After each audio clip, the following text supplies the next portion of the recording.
All right, welcome back. It's time for us to get into some community-focused conversations. Now, this morning, I want to take you to the northern region and the northern parts of Ghana. Now, in Tatale, there's a challenge that has come up. Of course, as we know that the entire country is going through a number of different difficulties and challenges. First is the issue of our exchange rate against the dollar and other international currencies. Then we also have, the cost of living going up, the prices of goods going up and all that. And of course, the prices of fuel is one of the major ones in the mix of these things. Now, the attendant effects of the hikes in the price of fuel in places like Tatale has led to, a certain spiraling out of control of what it is in their normal community business structure, right? So let me explain. The people who live close to the Togo border, where Tatale is located, used to smuggle fuel across the border to Togo. The tables have turned. Our fuel is way too expensive, and so people are now smuggling fuel across the border to Ghana. And of course, how much can you smuggle really, And so what's happening is that the filling stations, the gas stations that are there in Tatale have had to shut down because nobody's patronizing.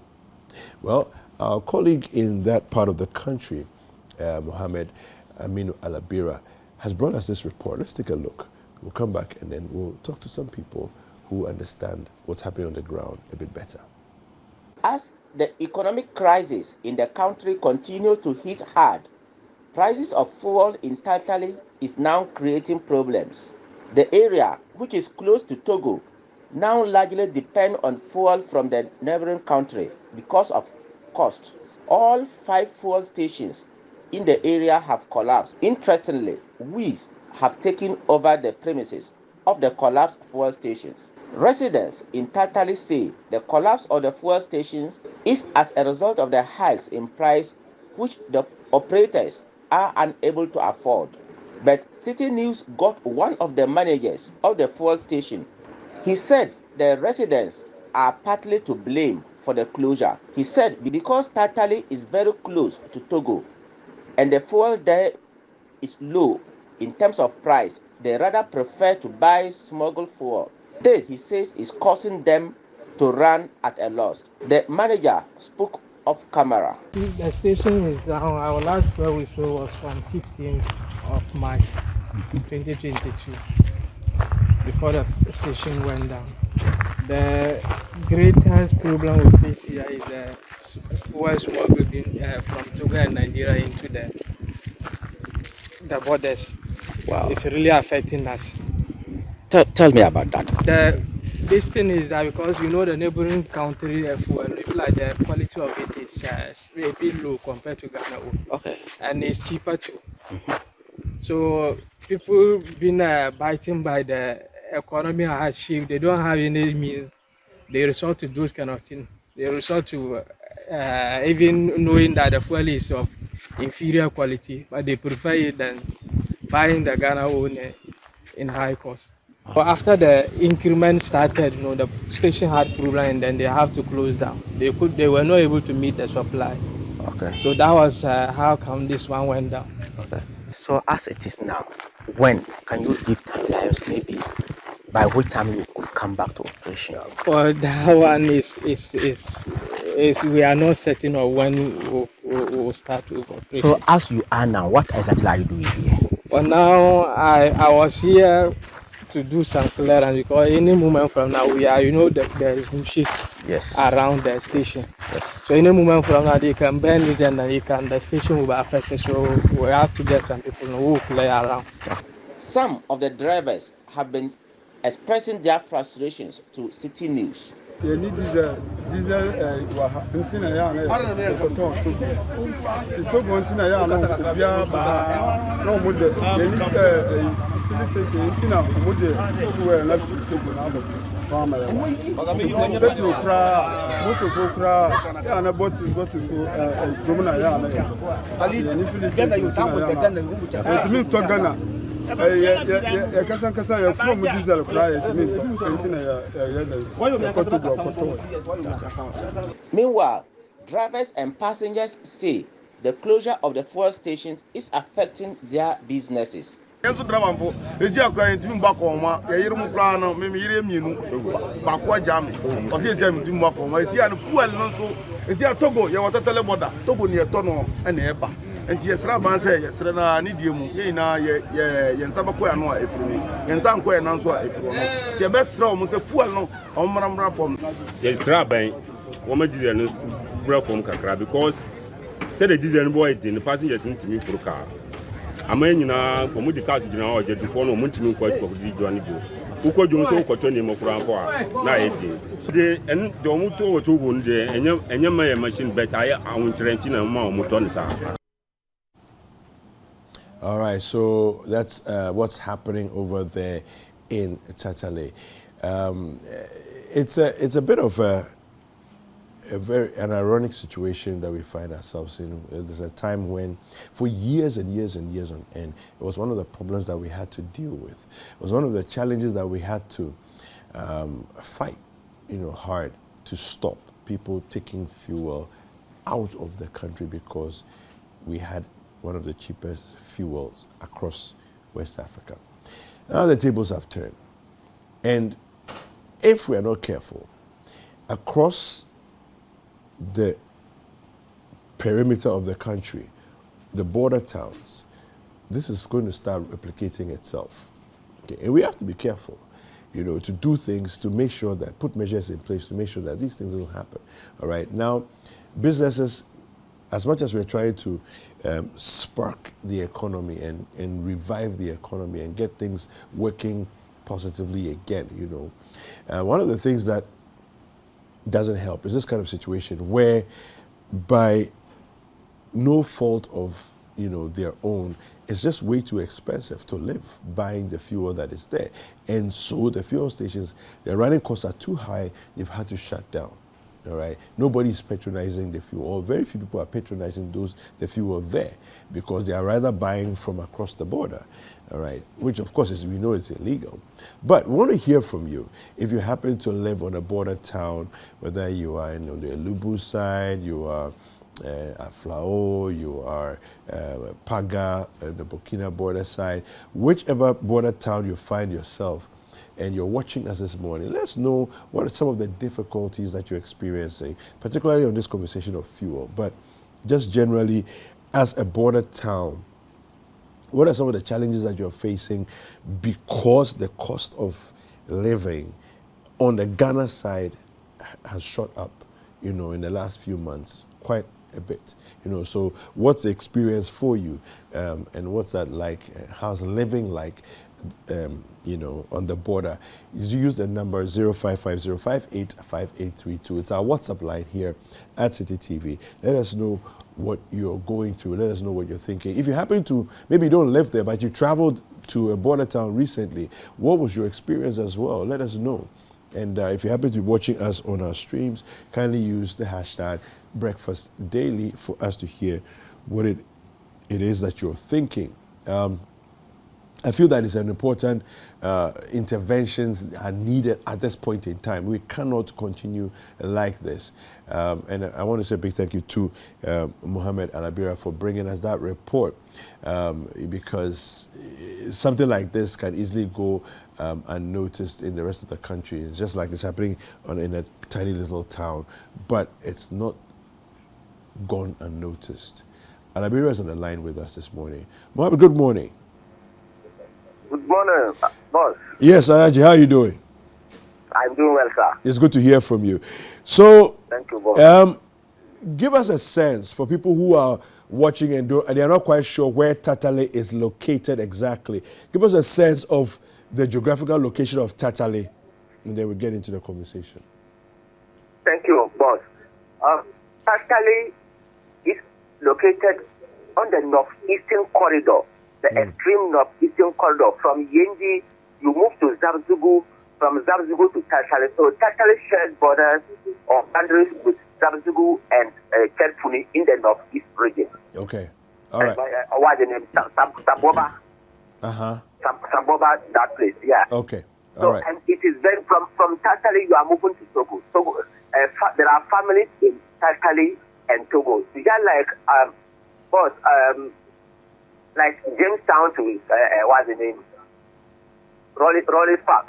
That's how Tatale people see. That's how Tatale people see Togo and Ghana. I so see. They move in and out. They farm. They live in Tatale and they farm in Togo. Some have their families there. Yeah. It's just something else there. So. Yeah.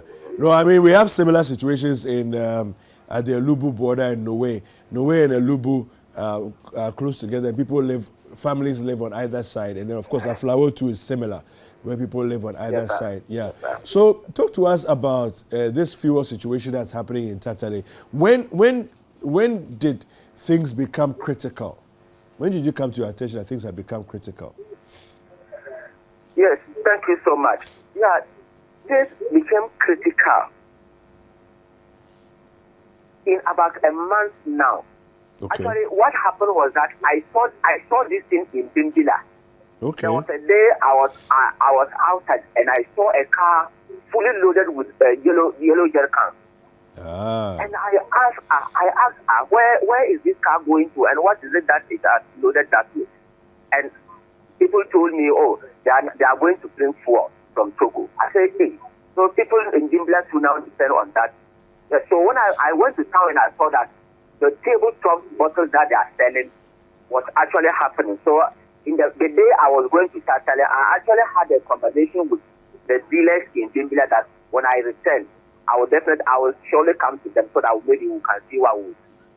So I got to Tatale in the morning, and then it was something else for me. I said, hey, what's happening here? Everywhere in Tatale, tabletops, and they are selling there.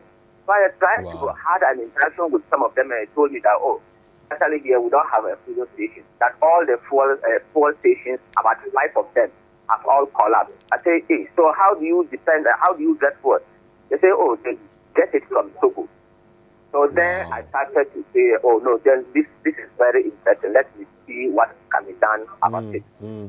So I started speaking to some of them, and especially the drivers.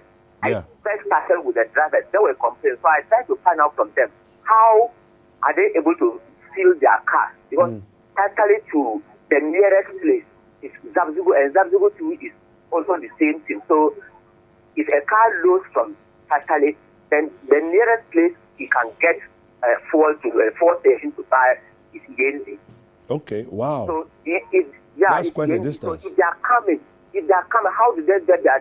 They say, they also depend on the Togo fuel that is being sold there, and that many of their cars have grounded because the fuel quality is not good. So I said, no, then let's try to get the fuel stations to see what actually has led to the collapse. Okay. And I got one of the managers who said, no, partly the residents there have to also share the blame because they rather depend, because Togo is very close, they move in and out, bringing the fuel there to sell, and it's a business there for them.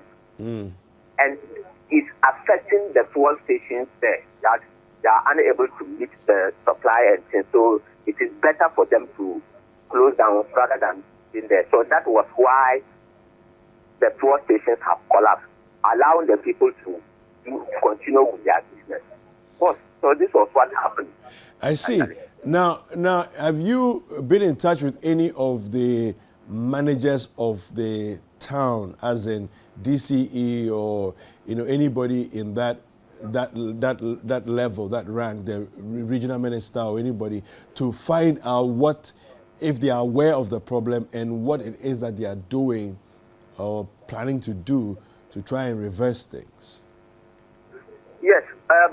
Actually, on the day, that was on Saturday, the DCE was not readily available for me. So I actually did not get in touch with him that very day. Okay. But later, I spoke with him, and he also acknowledged the challenge there.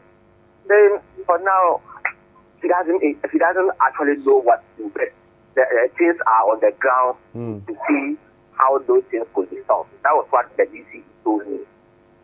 I see. And so you said that there are 5 filling stations in Tatale. Yes. Now, if you look at the neighboring towns, I mean, you mentioned Zabzugu and so on. If you look at the neighboring towns, how bad is the problem there, and why are people not choosing to go to the neighboring towns? Or is it the same that the price, because the price is a similar expensive? By the way, what's the price in Tatale? What were they selling it at? Well, Per this liter? was actually what struck me. Because currently, at the fuel stations, petrol sells around 16 point something. And there, the bottles, as you see it on in the video, the bottles, they told me it is sold for 15 cedis.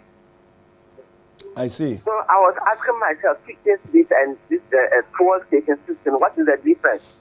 Yeah. So, and the storm, the drinking, the soft drink bottle. Yes. Some soft drink. 300 That milliliters, bottle yes. It's sold for 7 cedis, 50 pesos in Tatale.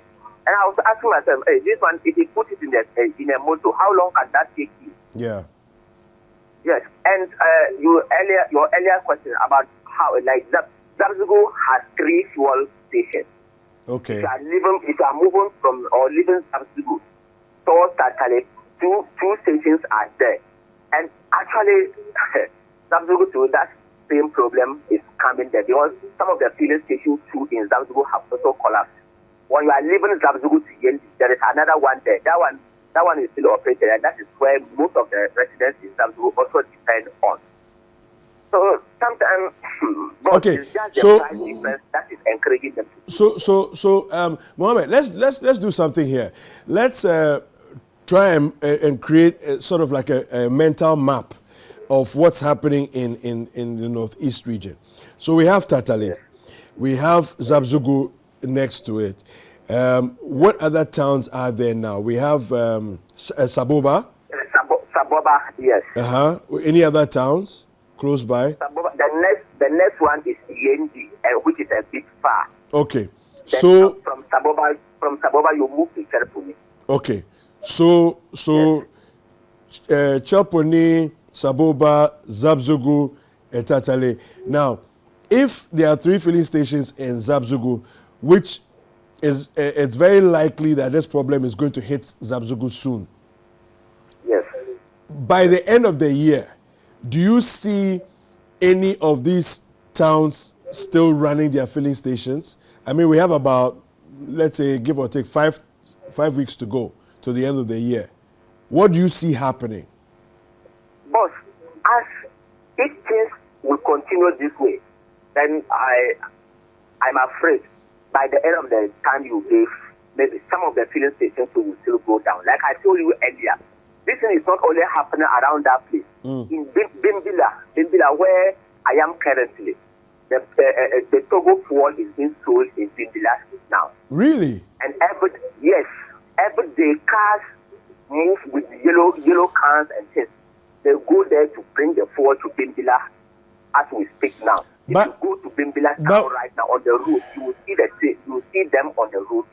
But Mohammed, it's very strange for me to hear this, because if you look at, do you find tankers bringing fuel from Togo?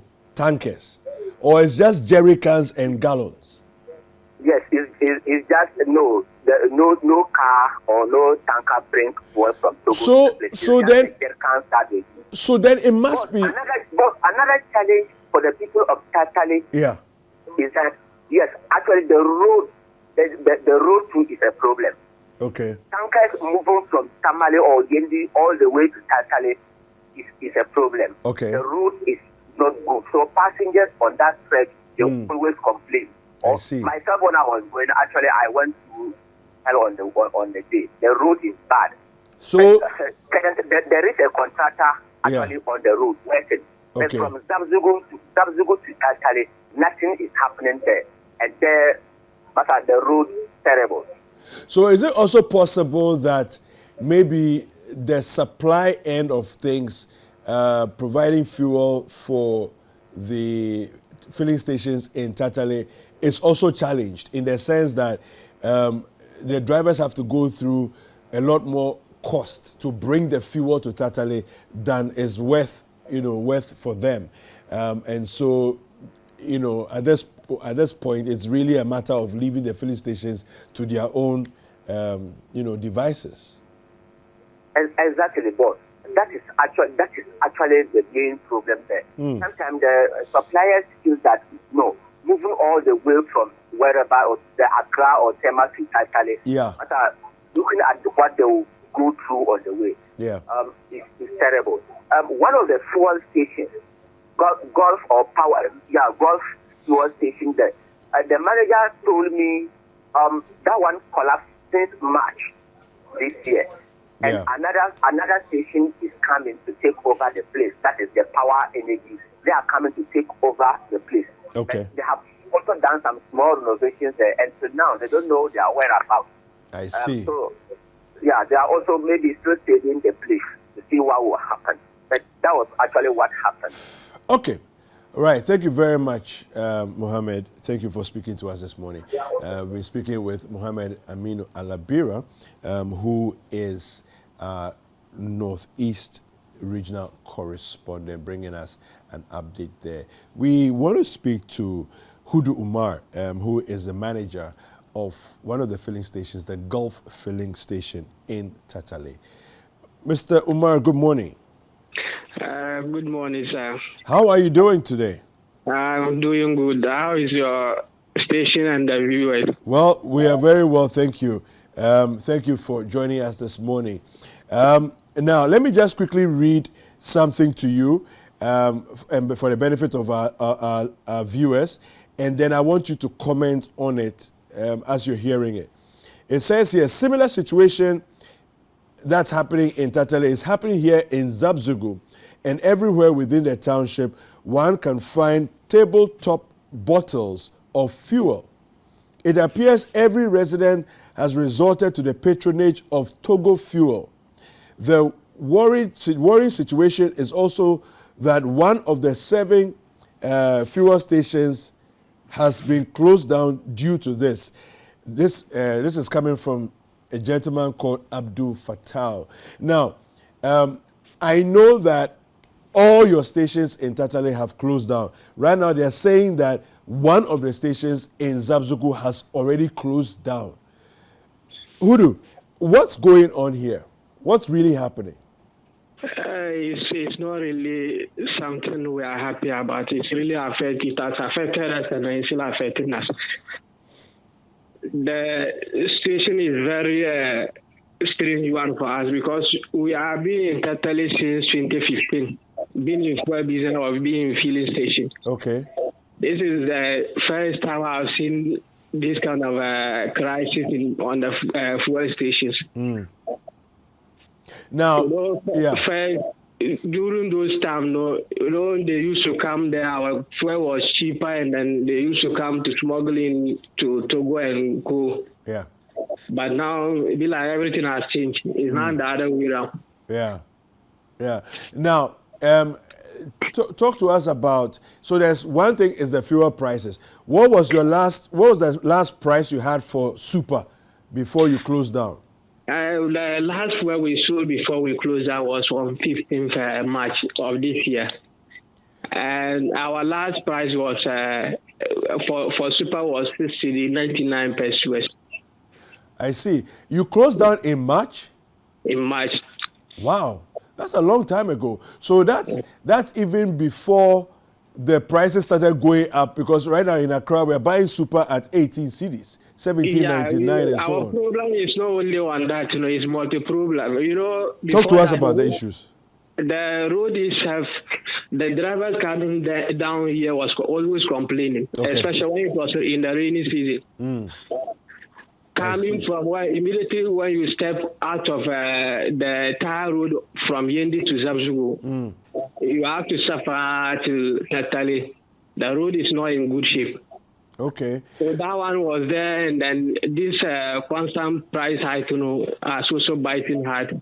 make things really difficult for us. So would you say that the problem is more of the supply of fuel being difficult, being scarce? That one is minor. The major one is the pumping of Togo fuel or the neighboring country fuel being crossed onto the market. Okay.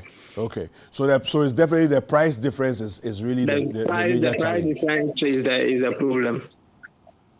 You know, when even before the price even increased, you know, even somewhere in March, you know, people were still smuggling or were already smuggling in fuel and were selling in the market. In total, you won't go like 20, 30 meters and you won't see somebody selling in the bottles. I see. But almost everywhere. But as a manager of a filling station, is that practice illegal? Is it legal to sell fuel on tabletops?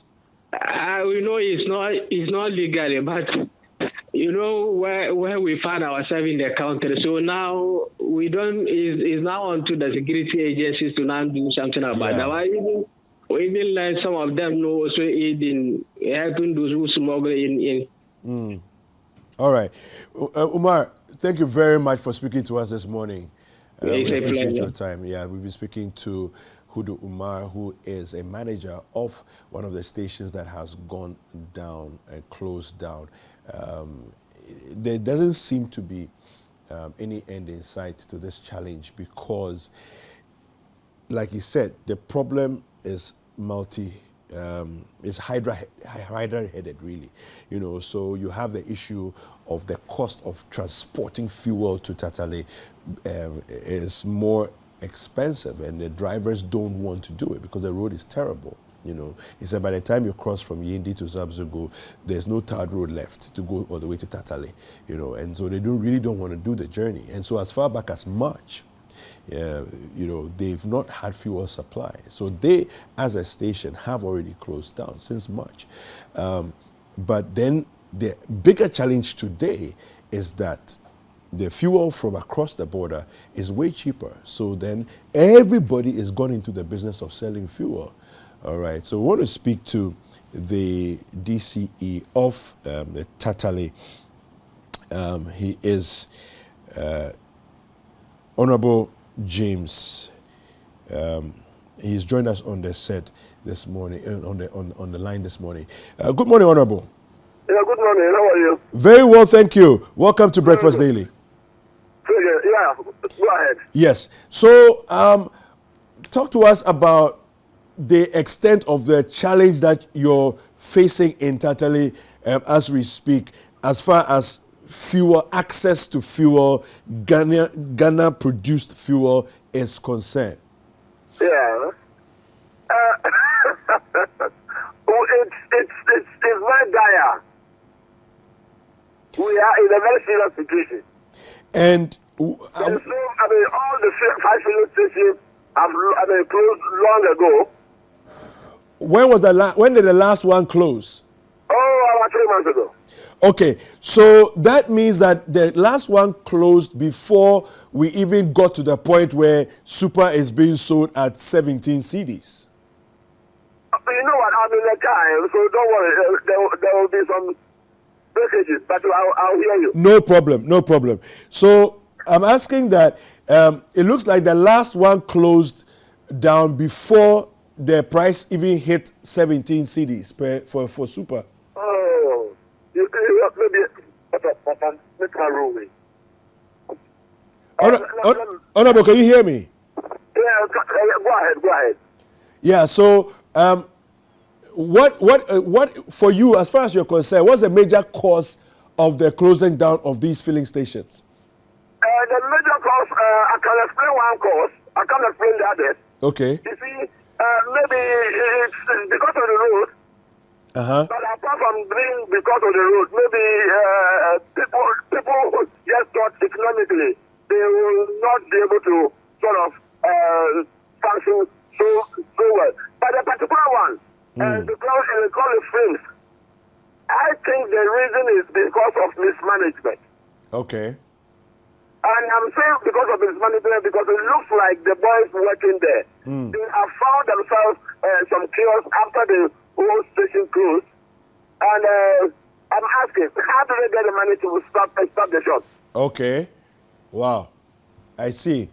So it looks as though people who are running the stations are creating side businesses out of. I'm saying that from what you are saying, it looks as though people who have been left to manage the stations are actually running side businesses. Exactly. See, the thing is that they don't have very honest people. And at the same end, when you come with money and you find that the money is going somehow, you have to stop. So let me ask. I understand that the fuel prices across the border is considerably lower and better than what we are selling in country. This is causing the smuggling that's coming across border. No, I don't know about smuggling, but what I know is that I keep asking myself, so how the local businesses thrive? And the issue is that they go to Tamale and they go to Zamzugu when there's fuel and buy fuel from there. But if you look at it, if they are traveling to go and buy fuel there, then it means that the cost of fuel will be a lot more expensive for them.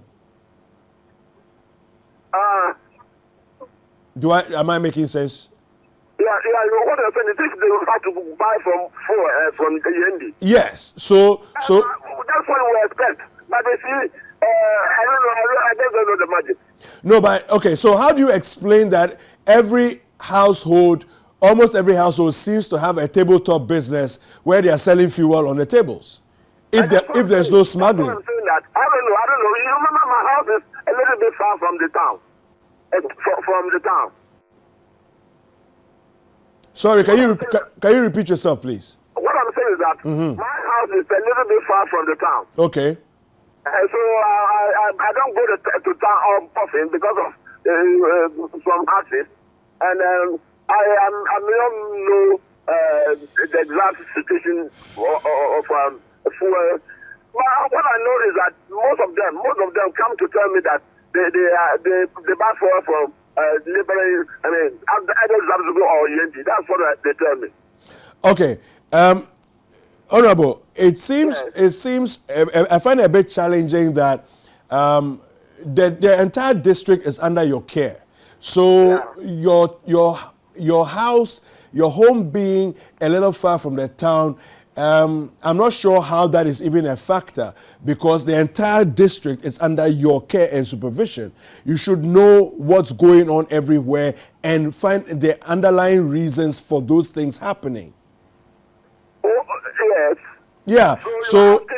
So my question is back to the same point. There are people. We have a report here that shows a lot of tabletops, people selling in bottles, Coke bottles, other bottles, wine bottles. They are selling fuel in there. Now, selling fuel like that will be pretty expensive, but they seem to have found a way of selling them cheaper than people will buy actually at filling stations or matching the filling station prices. That I can't answer. Honestly speaking, I haven't even spotted some of them. Talk less of asking them how. Okay, our reporter Mohammed Alabira actually has up-to-date information on this.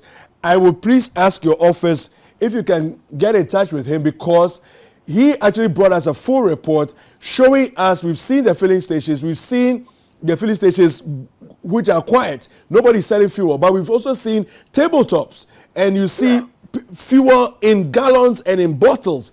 The one that surprises me the most is the one in bottles, Coke bottles, wine bottles. You know what? If they want to come, let them come. I'm currently in Accra. I'm going to catch a plane to Tatale. But that is the fact that I've told you. But if I will decide, I have to investigate. When I go, I have to investigate that issue. How long ago did they gave you the report? The report came in this weekend. So this is current. That time I was in Accra. Yeah, but this is current. This is current happenings on the ground. So it's. Yeah, what I'm saying is that if it's 2 weeks, I mean, if it's I've been here for almost 3 weeks. No. Because I extended the program. Yes. Honorable. So I wouldn't be aware of that particular issue. Yeah, but honorable, this has been going on for 3 months. 3 months. Yes. So we spoke to the manager of Gulf Filling Station in Tatale, and he was telling us that these challenges that have been going on for at least 3 months, these things have been happening. Their filling station closed down in March. The Gulf Filling Station closed down in March, as far back as March. And as for the smuggling, he says that it's one of the major problems that has caused their filling stations to shut down because they can't compete with the fact that they buy the fuel. I will go and investigate that. Honestly speaking, I'll go and investigate that. I've been here for almost 3 weeks. So now that I've finished my program, that's where I'm going. So I'm going to investigate that. You've given me some hints. All right. Please, I hope that yourself and DISEC will jump on top of the issue because selling fuel. I mean, if I go and the situation is like you have said, I will hold the meeting straight away and I'll report back to you. Selling fuel on tabletops is actually illegal in this country. I know. I know myself. DISEC, please get on top of that. Thank you very much, Honorable. No problem. Thank you very much for talking to me. So we've been speaking with James Yanwube, who is the DCE of Tatale Sanguli in the northern region. Now, you heard him for yourself. You can form your own opinions on his responses to my questions. This is why we demand more of our leaders. I'm not sure how being in Accra for the last 3 weeks prevents you from knowing if you have a good system operating. Let's assume that the problem began when he left Tatale to come for a conference in Accra. Let's just assume that. What prevents the rest of your DISEC team from updating you that, Honorable, there's a problem that's happening that we need to get on top of? His excuse is that he's been away for 3 weeks.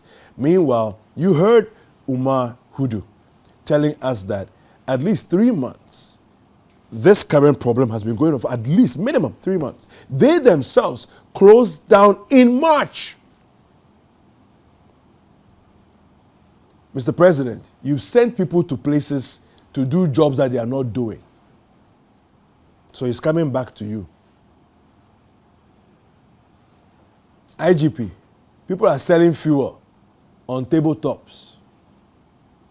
If you can't stop the smuggling, which is of course the business of immigration, people are not supposed to sell fuel on tabletops. I remember when that thing was outlawed in this country. What are you doing? All the people who are involved, the whole chain, what's going on? Of course, IGP, you may not have been given the reports by your people on the ground, but please, you've seen it. It's happening. Everybody that is in the line needs to do their work. I'm particularly disappointed by the DCE because you literally have a melting pot situation in your town, but you say that it's just been brought to your attention. How has it just been brought to your attention? I don't understand. And when you say, I mean, the one that even is more laughable than anything else is the fact that he doesn't live close to the town, so he doesn't know what is going on in the town. Really? You're the district chief executive. You should know what's going on every corner of your district. Every corner of your district. You should know. You should be on top of things. That's why you're the DCE. Otherwise, in December, forfeit your salary. You've not done your work. You've been going to work and posing, not working. Honorable DCE. That's not how it's done. And you're not just the DC, you are in charge of the security apparatus in the district. And here people are selling fuel on tables, and you're saying you don't know? You don't know about smuggling? You don't know about people selling on the... How are you even DC? I don't understand. How are you DC? And tomorrow you will continue to be DC because the president is not aware of what is going on. Nobody's reporting up the ladder, and so people are not being fired. Even when the reporters come, people will not be fired. Tomorrow we'll be here. The man will still be DC in the place there, making excuses that he lives outside of the town. Listen, let's take a quick break. We'll be right back. There's more to come on Breakfast Daily.